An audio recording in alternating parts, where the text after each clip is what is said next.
Donc pour commencer, avant de faire, de la télé-réalité, tu étais joueur professionnel de foot. Pourquoi avoir, arrêté ta carrière? Alors, j'ai arrêté ma carrière parce que j'étais plus heureux dans ce que je faisais, que j'étais en procès avec un club qui ne m'avait pas payé suite à une blessure et que ça faisait 10 ans que je faisais ça, sauf que depuis 2, 3 ans, je le faisais parce que c'était mon métier, plus parce que c'était uniquement ma passion et j'avais l'impression que c'était devenu plus un business qu'autre chose, donc j'avais moins de plaisir, ça me travaillait depuis longtemps. Je sais pas si j'aurais eu le courage de tout lâcher du jour au lendemain, de ne pas signer un contrat qui m'attendait de 2 ans avec un autre club si j'avais pas eu une autre opportunité. Mais en tout cas, j'avais besoin d'une autre opportunité, donc quand elle s'est présentée à moi, c'était une lourde décision, c'était un gros changement de vie, mais je regrette pas parce que ça m'a permis de rentrer en France, de me rapprocher de ceux que j'aime et de ceux de qui j'étais éloigné depuis beaucoup trop longtemps, parce que je suis parti de chez moi la première fois, j'avais 16 ans pour le centre de formation. Je suis resté en France jusqu'à 20 ans et après je suis parti à l'étranger jusqu'à mes 28 ans, donc ça faisait déjà un gros bout de chemin de ma vie que j'étais loin d'eux, même si je rentrais de temps en temps. Mais j'avais besoin de ce changement et voilà, j'ai eu les coronesses de le faire et je le regrette pas. Ta première aventure, c'était, la Villa des Cœurs Brisés 3 en tant que prétendant. Comment as-tu vécu ta première aventure? Première expérience de télé, c'est l'opportunité dont je te parlais précédemment. J'étais en vacances suite à une saison de foot et avant de reprendre la prochaine, on m'a invité à venir sur un tournage. Je t'avoue que moi j'étais beaucoup plein de préjugés avant de découvrir cet univers et que lorsque mon meilleur ami de l'époque, ma sœur, regardait la télé-réalité, j'étais quasiment en train de les insulter en leur demandant d'enlever cette daube. Sauf que pris par un élan curieux et le fait que j'aime bien découvrir tout ce que la vie a à nous proposer, je me suis dit pourquoi pas aller voir l'envers du décor, découvrir ce que c'est, sans aucune autre arrière-pensée. Et donc c'est comme ça que j'ai découvert que, en tout cas, c'était le point de vue que je me faisais à l'époque. Pour moi, les préjugés, les stéréotypes que j'avais de la télé-réalité à l'époque ne dépendaient pas des productions comme je pouvais l'imaginer, mais des candidats, puisque j'avais l'impression que c'est eux qui se donnaient un style un peu puéril et teubé. Donc je suis reparti dans le foot, refaire ma saison, avec cette idée en tête. Heureux d'avoir découvert un univers que je n'appréciais pas, mais qui, malgré tout, suscitait de la curiosité. Ensuite, tu as participé en tant que prince à la deuxième saison des Princes et Princesses de l'amour sur, W9. Comment un prétendant de la villa a fini en tant que prince dans une autre émission? Du coup, je me suis pas senti prétendant. D'ailleurs, je savais même pas ce que c'était que prétendant, parce qu'on m'avait invité à venir revoir mon ex de l'époque, avec qui j'étais quand j'avais 20 ans.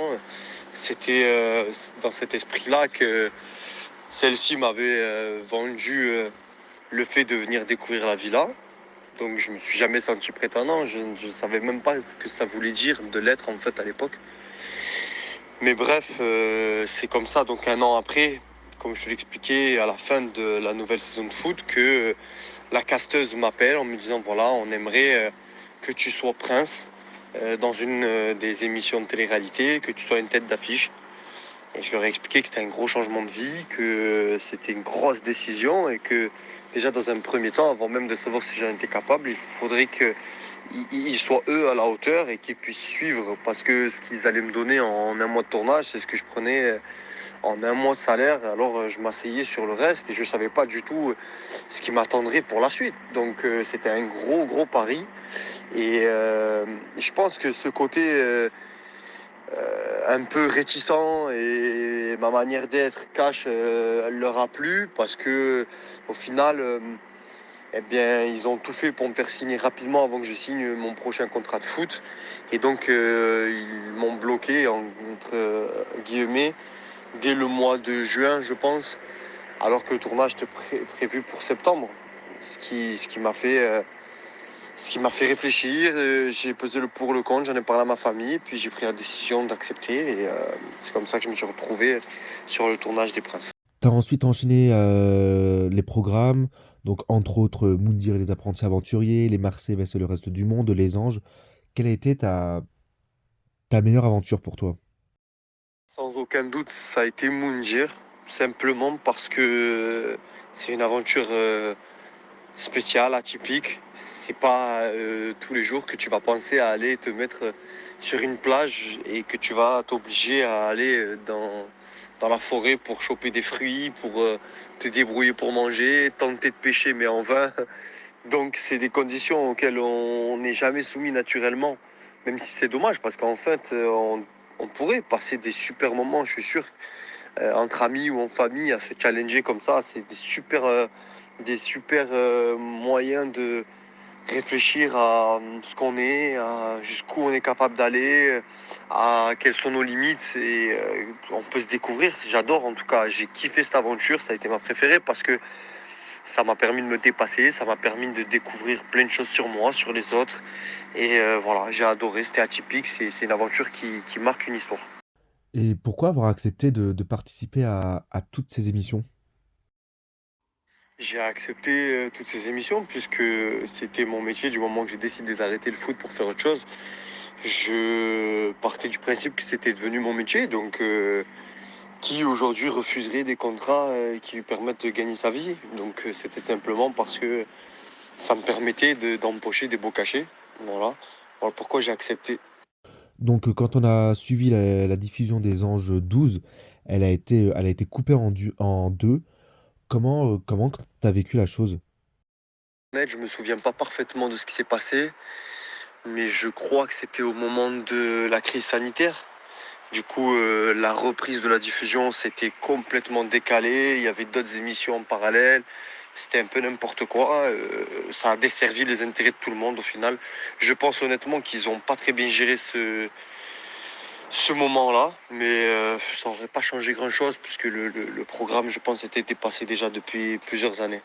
Donc sur les réseaux, tu as eu énormément de critiques, concernant ton comportement dans les différentes émissions. Comment as-tu surmonté cela? Quoi que tu fasses, tu seras critiqué.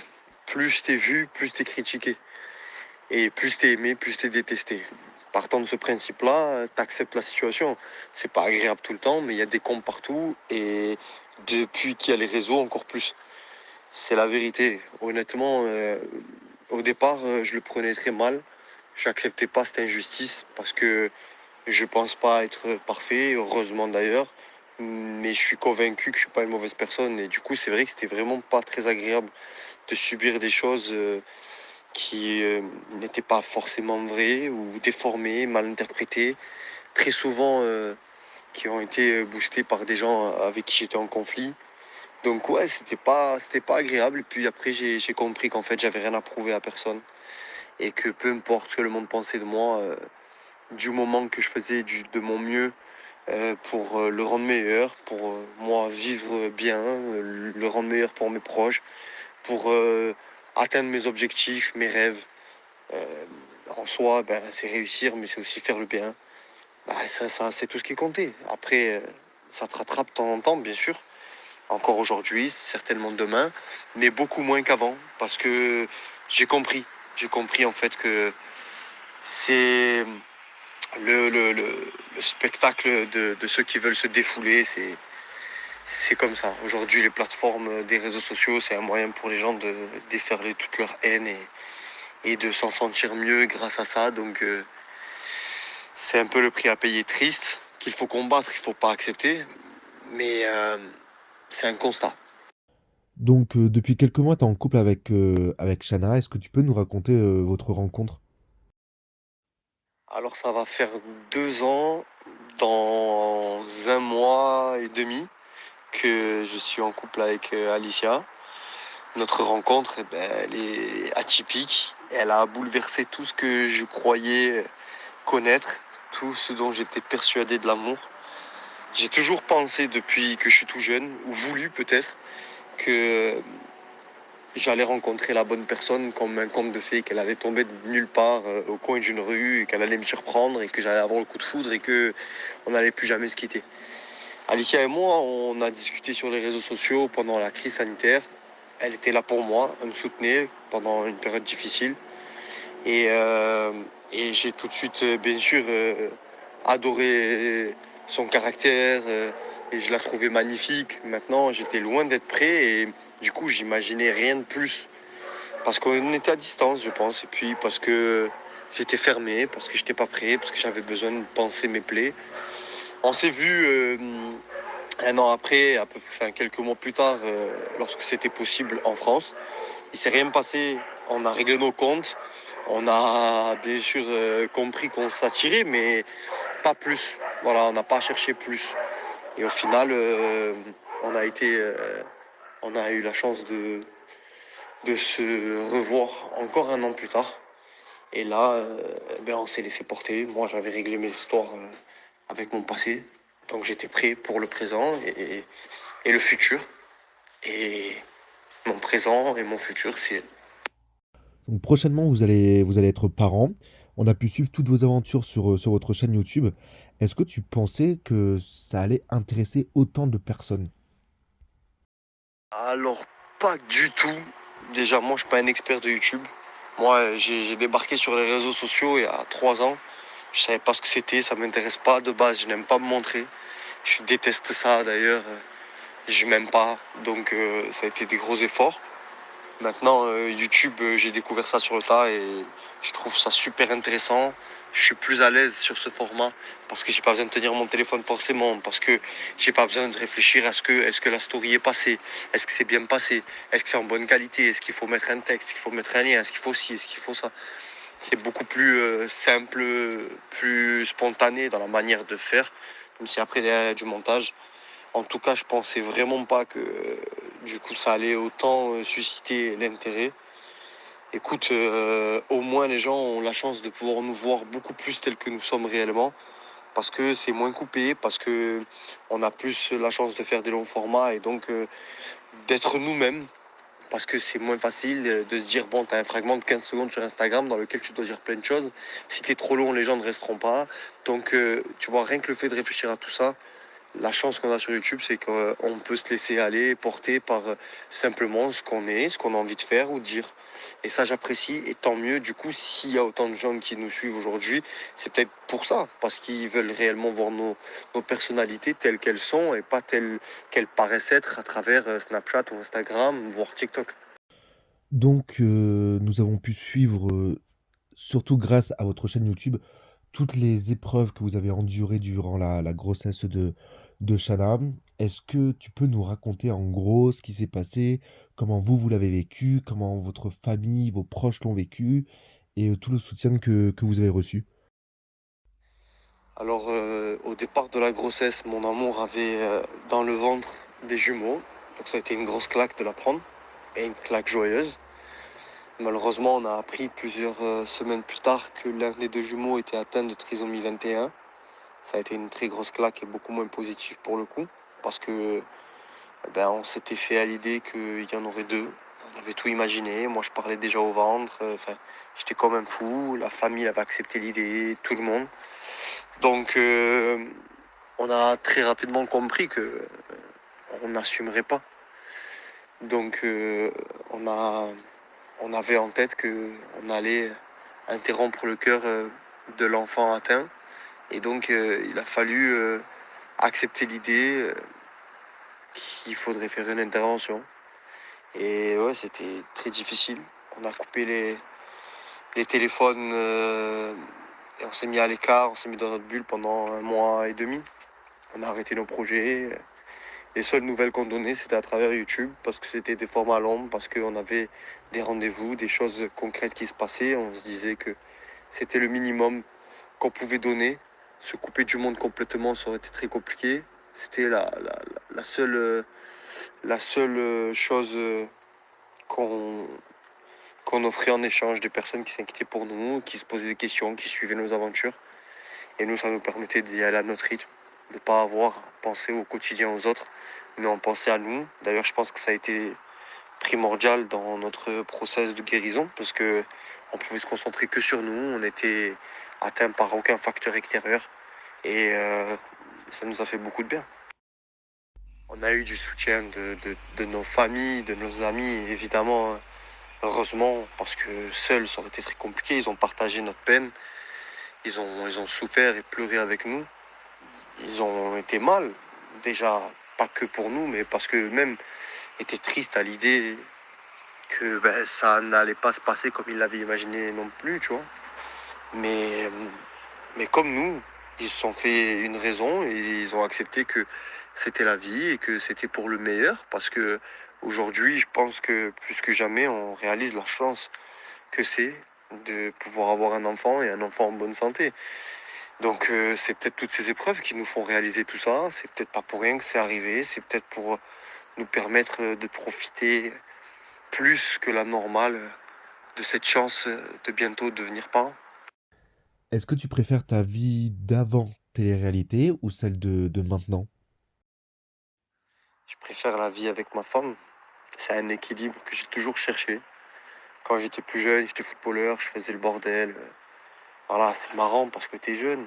Et sur le moment, t'as besoin de vivre ces choses-là.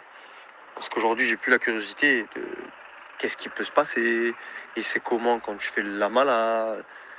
Maintenant, aujourd'hui, j'ai un équilibre qui me permet de savourer la vie, putain. Je me sens plus seul, je partage tout. Mes hontes, mes peurs, mon bonheur, mes joies, mes ambitions, mes projets. Et c'est ça le vrai sens de la vie pour moi. C'est ça en fait. On n'est pas sur cette terre pour la traverser tout seul. On a besoin d'être deux et d'avoir la bonne personne à qui tenir la main. Ben, la mienne, je l'ai trouvée et c'est une chance incroyable. C'est une chance et j'essaie de la respecter au quotidien et c'est pour ça qu'on se bat et qu'on sait que c'est un combat qui est important de maintenir notre couple dans la flamme parce qu'on a une chance qui est exceptionnelle. C'est ce qui nous permet ouais, d'être sûr qu'aujourd'hui, la vie qu'on mène est plus belle que n'importe quelle autre époque. Quels sont tes projets actuellement? Alors les projets, c'est d'accueillir bébé dans quelques semaines, le plus tard possible, hein, parce qu'il y a des risques d'accouchement prématuré. J'aimerais bien que notre enfant arrive pas trop tôt, parce que ça veut dire tuyau, ça veut dire hospitalisation, et ça me fait flipper. Donc j'aimerais bien qu'il arrive le plus tard possible, et ça va me laisser le temps de bien préparer sa chambre et son arrivée. Il faut que je change la voiture. Il faut que je me mette sur le dossier immobilier. Ça, c'est un gros projet qu'on a démarré depuis un moment. Je cherche un terrain depuis longtemps, un peu plus près de Nice, puisqu'on est dans le Var depuis 2 ans, pour qu'on se rapproche de ma famille. Et on aimerait faire construire. Donc, c'est un gros projet. Ça demande du temps, mais c'est en cours. Après, à côté de ça, continuer sur YouTube, sur nos réseaux Instagram, Snapchat et TikTok.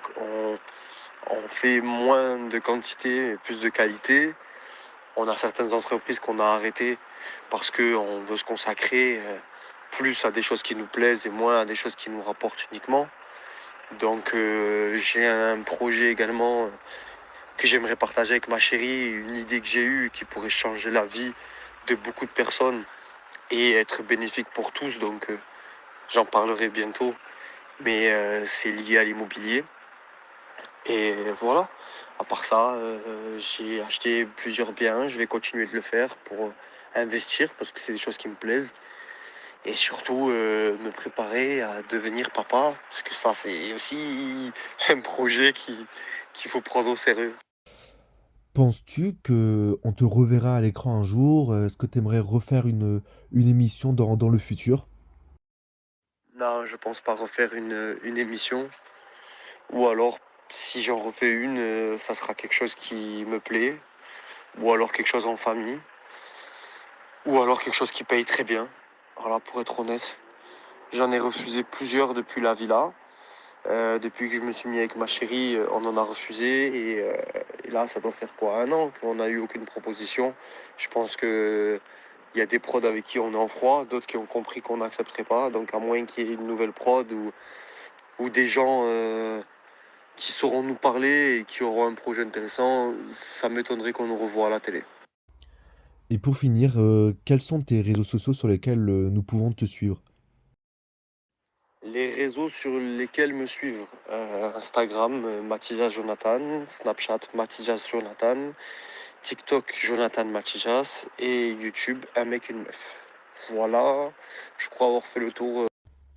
Eh bien écoute, Jonathan, je te remercie pour cette interview et je te dis à bientôt. Merci à toi, merci à tous pour le soutien au quotidien.